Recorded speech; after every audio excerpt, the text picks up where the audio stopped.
You may be making three huge financial mistakes, and I want you to fix them before 2024. I'm Shaheedah Hill, getting you over the hill to home ownership and getting your money right in 2024. So the three things are really things that it may feel like it's like a chore to do, but they're worth it. So I want you to spend some time, if you're doing any of these three things, to try to make sure you're not doing them into 2024. So number one is earning a low interest rate on your savings. For major banks like Bank of America, they're paying as low as 0.01% on their savings accounts. And a lot of people, because a lot of people are at these large banks, think about Chase, Wells Fargo, Bank of America, etc., they are not paying you anything on your savings. But other banks are paying you between 4 and 6% on that same savings, or if not on their basic savings, on CDs. So if you have savings that you've been accumulating, and maybe you have been saving them for your down payment or saving them for other things, you need to move your money.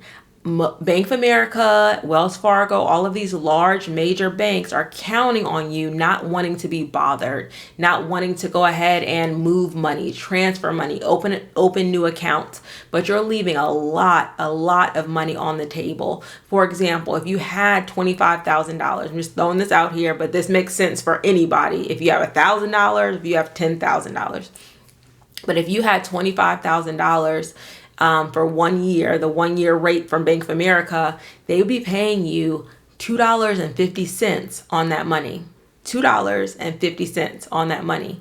And if you move that same money, right, to say, for example, Ally that's paying you 4.25%, then you can get much more. You can get over $1,000 on that same amount of money. So I want you to spend some time. You can do it in a day, I promise you, because basically all you're doing is opening one account, right?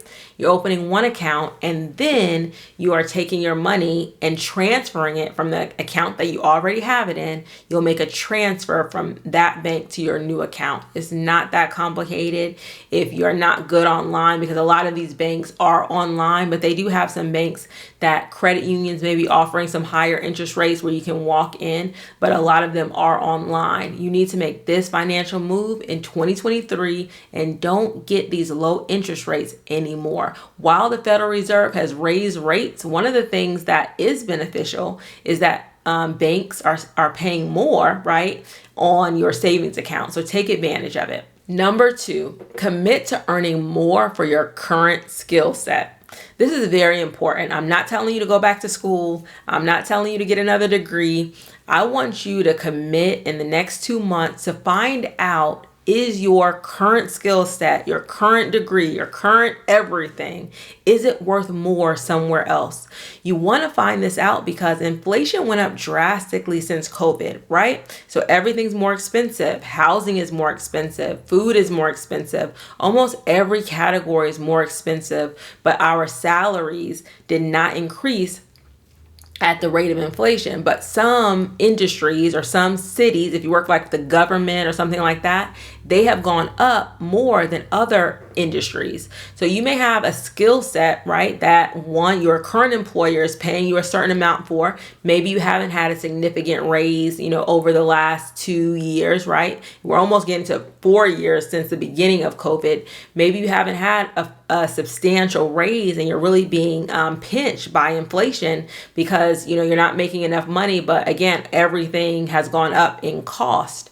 So what can you do? For example, let me use police officers, for example. Police officers are moving from one city or one county to the next because they have had to increase salaries just to keep their police officers on staff. And some of the pay, at least in Georgia, was drastically different. So if you're going from one city, it might be a $20,000 difference than you working in another city, but you have the same skill set and it might be, just in a few counties away from where you currently work. So that's what I mean by using your same skill set, but at a different company. Or you may be working, say, for the state, right? Maybe you're in administration, But if you were to go to a corporate environment with those same skills, that same skill set, you may be able to earn more there, because a lot of times government or state jobs are very fixed as to, how much they're going to pay you at different, rates, or how many years you've been in a position. So at least I want you to look to see, is my skill set, my current skill set,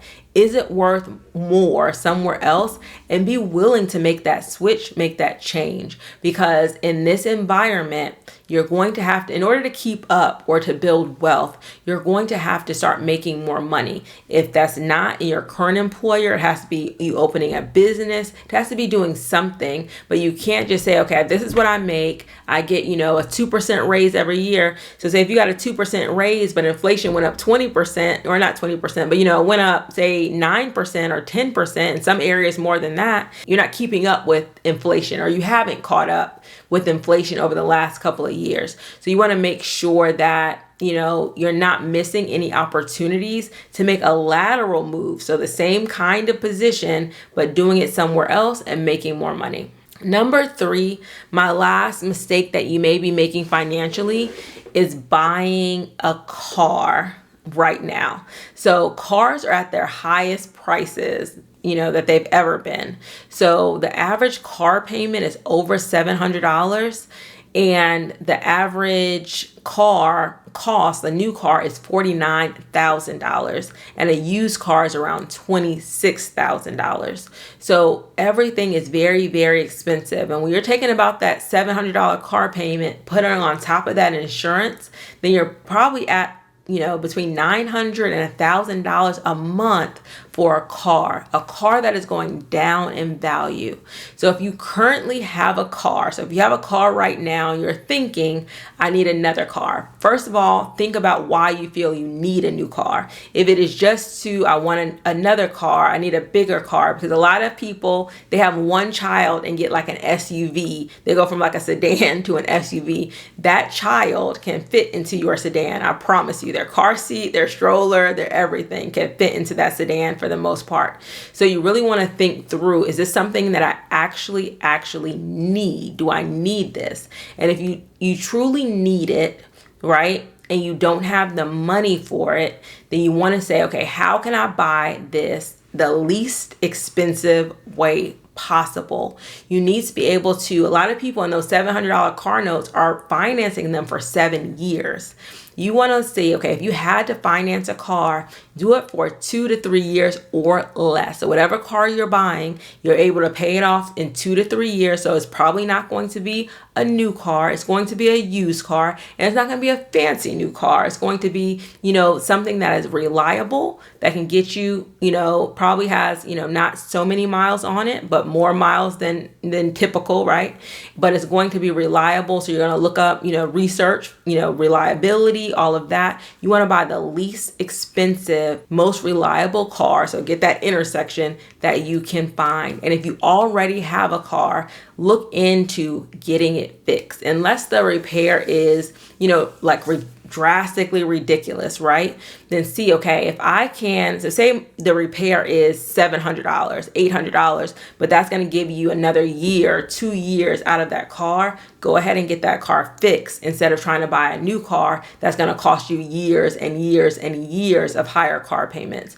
You are going to be stuck. I don't know how many people, they buy a car, they get a 7-year, car note.